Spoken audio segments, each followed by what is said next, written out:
Yeah, I was just gonna mention that both Tom and Ray have owned tackle shops here in the Shoals area, and a lot of us spent a lot of time growing up hanging out in those places and hearing all the stories, and some of these I've heard before and some we haven't, but I just wanted to talk about a little bit.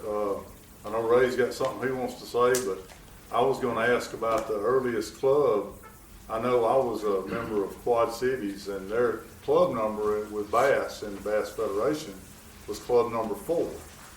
They were the 4th club that Ray Scott got to join the federation, and that goes back to Ray and all the guys that were in that club. When he came and talked to them, they decided that was a good thing to do, was to get together, and I thought that was an important part of history for our area here, was that us and the Chattanooga Bass Club were 2 of the biggest and strongest clubs in all of the federation for years and years and years. And I don't know about the Chattanooga Bass Club, but I know that the Quad Cities Club is still strong here today. But we wanted to just get those guys to tell a little bit about when they got into the tackle business, and all the people that would come by the stores and hang out. Maybe they tell some stories about that. Tom, when you got into the business of selling tackle, some of the people that you had come by, some of the sales reps or some of that, when you're talking about the area. I'm going to talk about Ray here. Again? Yeah. Ray's the one that really put me in the tackle business. I went out there and bought a tackle box from him. And I got home with that tackle box and the lid was broke. So I takes it back out there to Ray, and Ray, this box is broke. He said, well, take it down there at Walmart. They sell one just like they'll give you a new one. I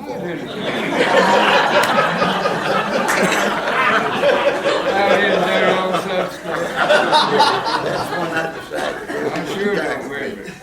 In fact, I had that tackle box up till a year or 2 ago. I don't know really what happened to it now. Now I forgot what store I was in. I want to tell you a little about how I met Bill. Everybody around there after I got in business got a hollering, get some of those bumblebee bait. Get some of them bumblebee bait. So I called him, I guess it was one day, and he said, well, Bill, come on up here, I'll let you have some. I went up there, I was expecting a great big factory. I went up there and he was sitting out in the backyard under a peach tree painting spinnerbait. That was my recollection of Bill. Well, that story is wrong. It wasn't a peach tree, it was a maple. It was a little tree, I remember that. Well, you gotta start somewhere, son. Anyway, Raspberry been sitting back there, told me I need to tell this story. No, he told me not to tell it, but he brought it to my mind. I had 2 or 3 more I was going to tell, but me and my son-in-law, ex-son-in-law, was down there fishing one day, and on this particular place, well, I don't fish no more, so it was a pipeline. And We all know where it is, anyway.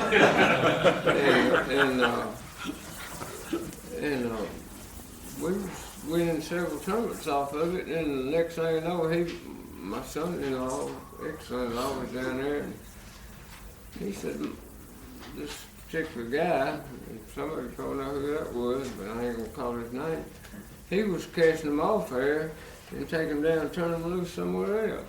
He was using minnows. That's cheating. But anyway, I said, Mike, that don't make no difference. I said, don't worry about that. And show you how poetic justice does.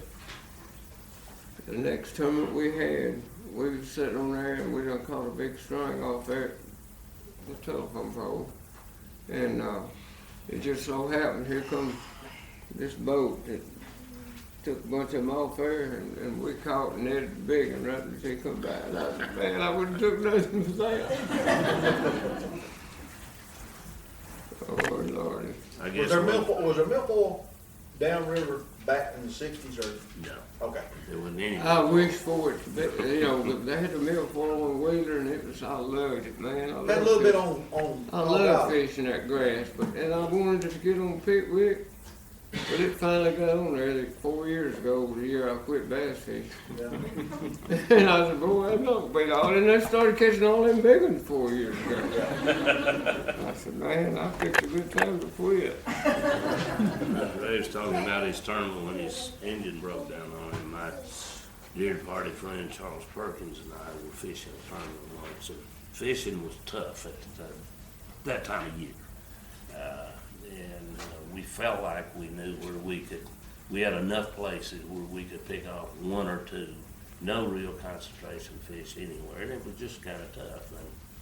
And of course, we knew a lot of places to go. So we go down there and we start picking them off, and Charles had a stump, and his sons know where that stump is, I guarantee you. Now, it's out from Wright's, and Charles said there'll be a big fish there. We go down there, Charles makes a couple of casts, maybe not. So I throw this bumblebee spinnerbait in there, and I said, Ray, Charles, you threw on the wrong side of the stump. And I got one weight almost 7 pounds on the other side of the stump. Charles said he's not supposed to be on that side. they're never on that side of the stump. But anyhow, we knocked around and by, about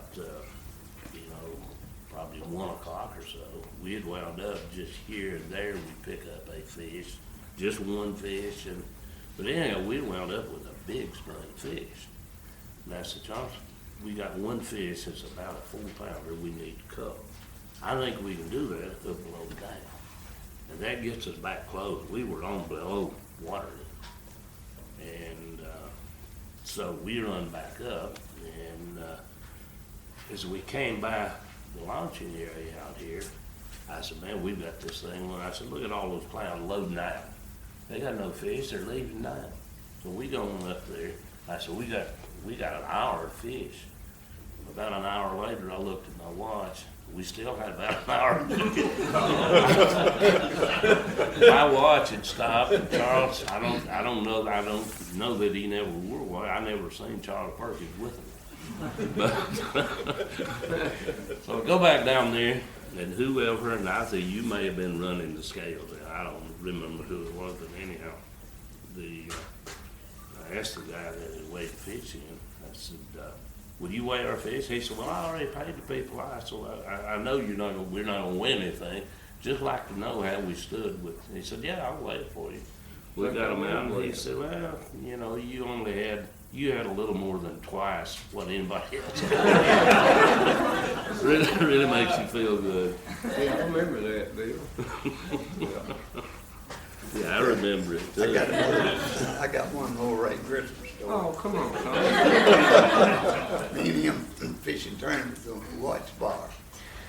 And I don't know who spoke, but it was my car. But anyway, we was fishing a place, and right where we wanted to throw was a bunch of big old white geese. You remember that, right? Yeah.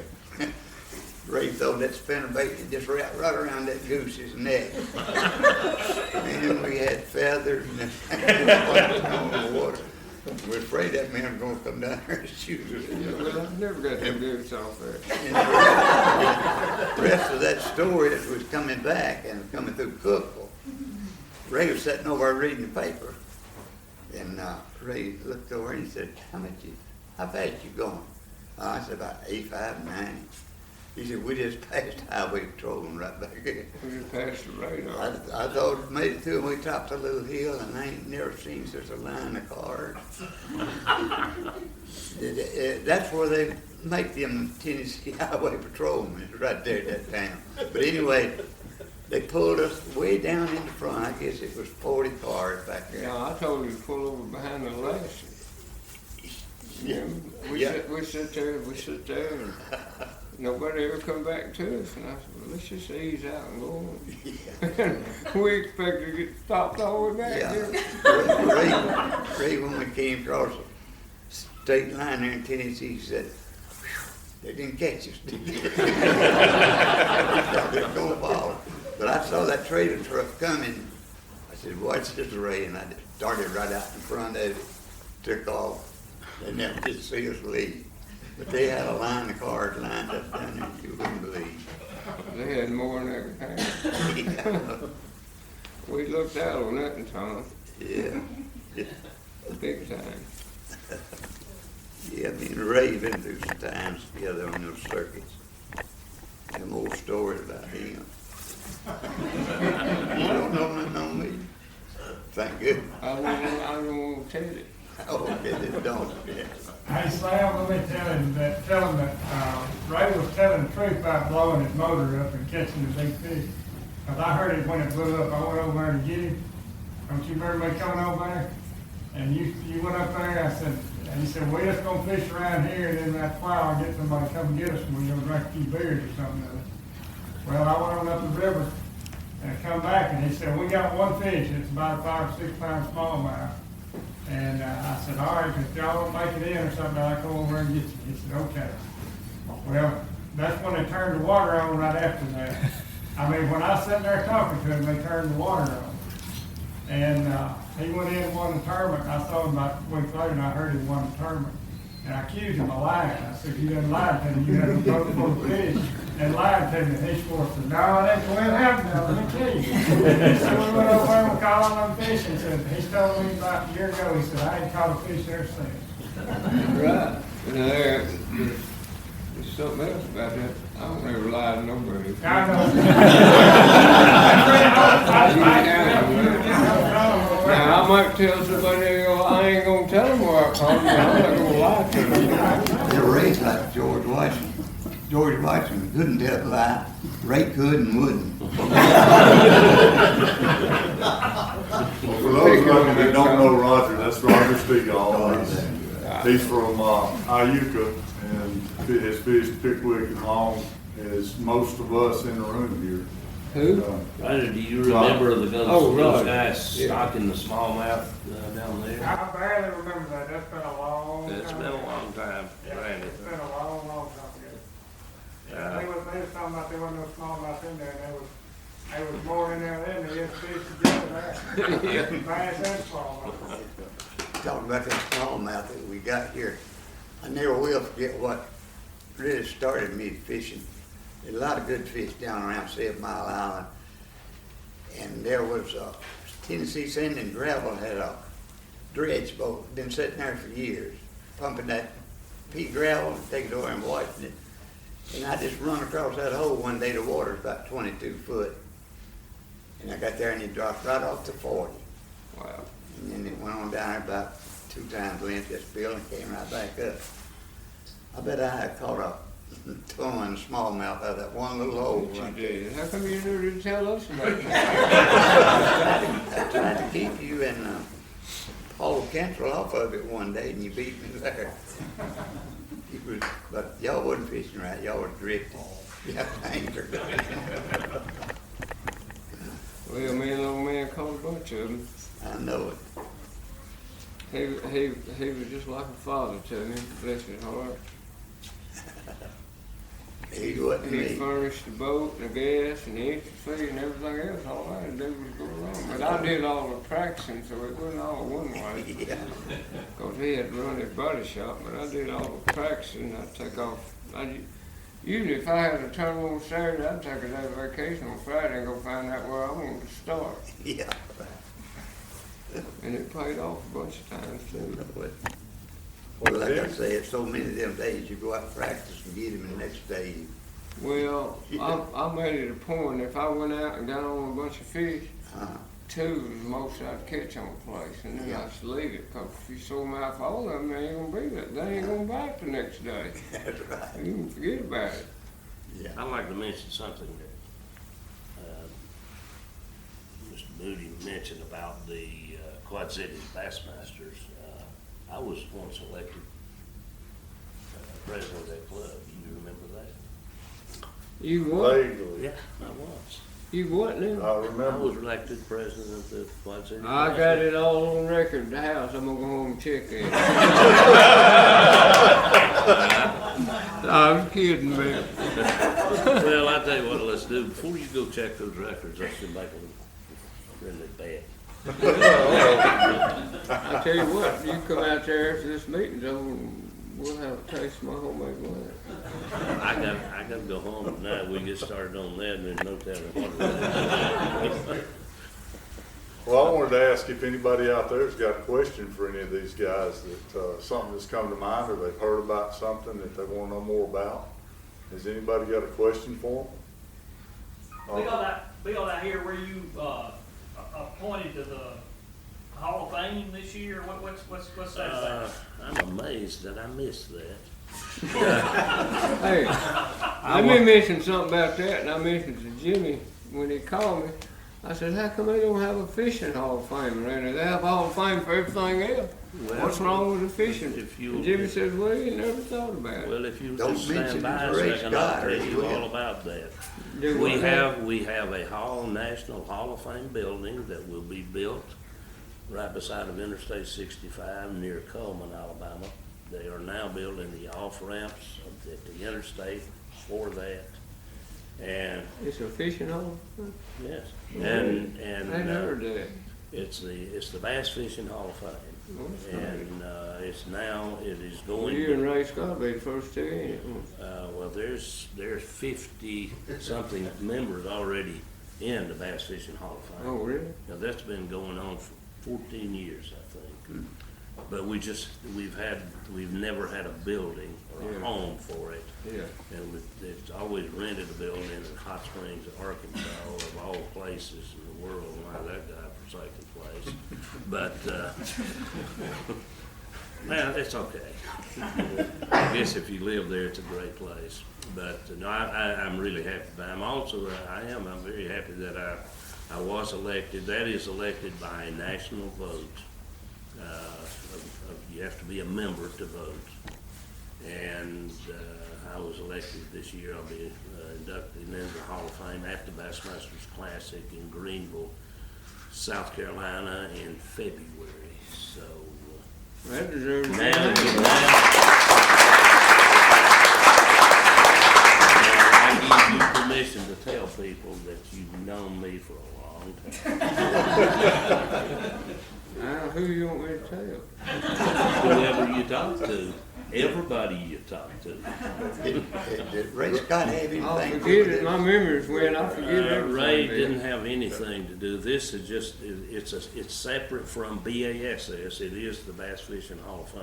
Yeah, okay. But it's, Separate from me. it's separate from BASS. I got one Ray Scott story I'm gonna tell. I'm gonna tell no more. I was fishing with him and an old retired colonel up at the dam. So Ray bought him a new camera. He said, I'm gonna take a few pictures of y'all with this new camera.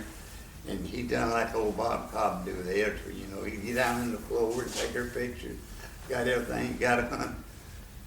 He said, well, I just want to tell you, there ain't no film in that camera. I just practiced. Believe it or not, he only does, it wasn't practicing. That sounds like Scott. Yeah, he does, big time. He is, Ray is a unique individual. I've known him, Yeah. and, you know, this has been told many, many times. In fact, he tells it on me. At the Great Lakes of the South Outdoor Show, I don't know if anybody here would remember that show, but it used to be one of the biggest outdoor shows in the South. It was held in Nashville every year, and the editor of the Nashville Tennessean kind of headed it up, and he was a very good friend of mine. And he the name of Bob Stever, well-known guy, and just had an absolutely dynamite outdoor page. Probably the best fishing page I've ever seen in a newspaper. But Bob brings this guy around and introduces me. And I had a booth in that outdoor show, my fishing lures and my bumblebees. And he said, Bill, you need to meet this guy. I said, he started a club that you need to be a member of. He said, I've named it for him tonight. It's called BASS, and it's Bass Angler Sportsman Society. And I said, well, that sounds interesting. And I said, how much are you asking for? And he said, well, it's $10, and you can be the 10th charter member. I said, Ray, I don't think you'll ever sell that program. That honestly happened. He asked me today, he said, well, how are you on understatements? I said, well, I guess I made one big understatement one time, and that's probably enough for me. You talked to him today? Yes. Why did you invite him over? Well, I didn't know that he would be welcome here. I can't invite people to other people's parties. Well, you can call me and ask me, and I'll vouch for everybody in here. Well, there's been some real celebrities up there today that I've been hanging out with. When I you wonder might what that know. was on your shoulders. You've been rubbing shoulders with that. Absolutely. I never will forget when They call me up and ask me, am I gonna come, because they want to see me. That actually happened with Bill Dance. Yeah. I mean, he tried 2 or 3 times to call me, but I think you dialed Yeah, the wrong Bill phone. Bill is, Tom had the franchise for the first Bass Pro Shop in Florence. Yeah. Bill Dance is doing well. He's, he's about to get into the ripe banana stage where he's aging some. But he's still not like a guy, I don't see any difference, and I've known him for more than 50 years, so. But, I knew Bill when he was still picking his nose in puppies. God, that's only 2 weeks ago. Didn't you fish the first BASS tournament, Tom? First, no, first one was way back in '69. And No, it was I 67. fished one in 68 at Lake Washita in Arkansas. It was And that wasn't the first one. No. 68 or 69. Beaver Lake was first. But anyway, I got my last Ray Scott story. The way I met him. I down there started fishing one morning at the boat harbor at O'Neill. And they had a little old tin building that you kept your equipment in. Well, we were both back behind that building doing something. But he said, he introduced himself. Only he said, no, before he introduced himself, he said, what do you think about that Bass magazine? I said, ain't worth a damn, just a bunch of bull I already know. I don't have to read. That was my recollection the first time I ever saw Ray. Well, let me tell you my story about that Bass magazine. Okay. I couldn't wait every month to get mine, or ever have them often they sent them out. I couldn't wait to get it. I was like a kid with a new toy. Is that right? That Bassmaster come out, man, I read all that stuff. Well, it was, at that time, it was really the Yeah. Bible of bass fishing. Right, so Yeah. all you had, you got sports field, outdoor life, and field and stream, and Yeah. they may have one fishing article in the whole dang magazine, and If anybody in here, they've got a bunch of them old Bass magazines, there's a picture in me, about a half a page, standing right in front of that old lip ridge down there. And it's a half a picture, and I had one book, and somebody got it. What year was it? I believe it was in the early 70s, all I tell you. hey, you come out my house, I got them stack that high of them. Man, I've saved every one of them. I thought I did, but somebody got this one. Look through those, see how many articles there is about me in there. Yeah. Bullshit. Bull almost said something again. Bull, I Well, we had a couple other questions, Greg. I think you have one. With all the modern technology, talk about how you identified offshore structure and how you came to know about it back in the day. With the anchor. We didn't use our can anchor. tell you a story on that. We learned it the hard way. I had to learn it with old flasher, and I could read that flasher because that's all I did. Look at that thing. I couldn't. I was just like this. Look at the flasher, and back what I'm doing. Look at the flasher, and that way I knew where to drop off or how the water was and everything. And I cut my teeth on that flasher, and I still like it. Yeah. I And all this modern stuff, I don't know how to work half of it. That's what I want to ask one of y'all modern bass fishermen. Have y'all still got the old hummingbird like we used I don't to think use? anybody makes one anymore. Is that right? Somebody told me, and I don't know, I was There's supposed some old ones around, but Yeah. I got one, I got one on my boat. Listen, no, man. No, I got a ranch on my back. I got a hummingbird on the front of my boat, my bass boat, and one on my jack salmon boat, which I don't just use no more because something happened to the jack salmon. And then I got a spare sitting over there on the side. So I remember, but somebody told me that hummingbird would give you a brand new outfit for them old ones. They want them back for some reason. Now I don't know how true that is. I want to give him to David Fritz, he still runs them. David Fritz, Well, he still runs. Yeah.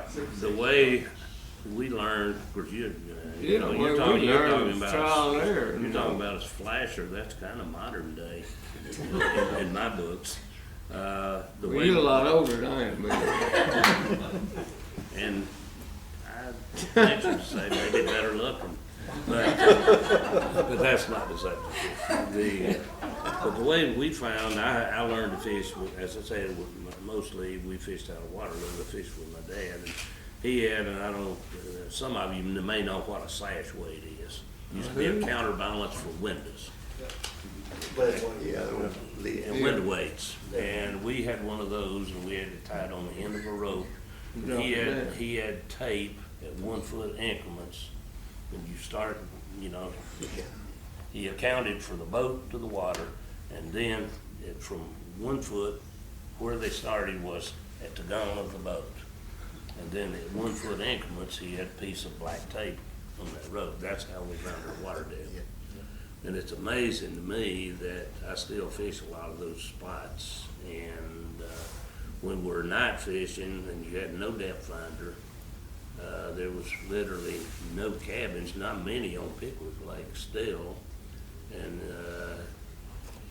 it's kind of amazing to me to get some of the modern day electronics and look where you can literally get a picture of the bottom and see exactly what it looks like. And a whole lot of them, in my mind, I knew what that bottom looked like, and it's amazing to me how right I was on some of them. But it's also amazing to me to know how close I was to a whole lot better place than I was.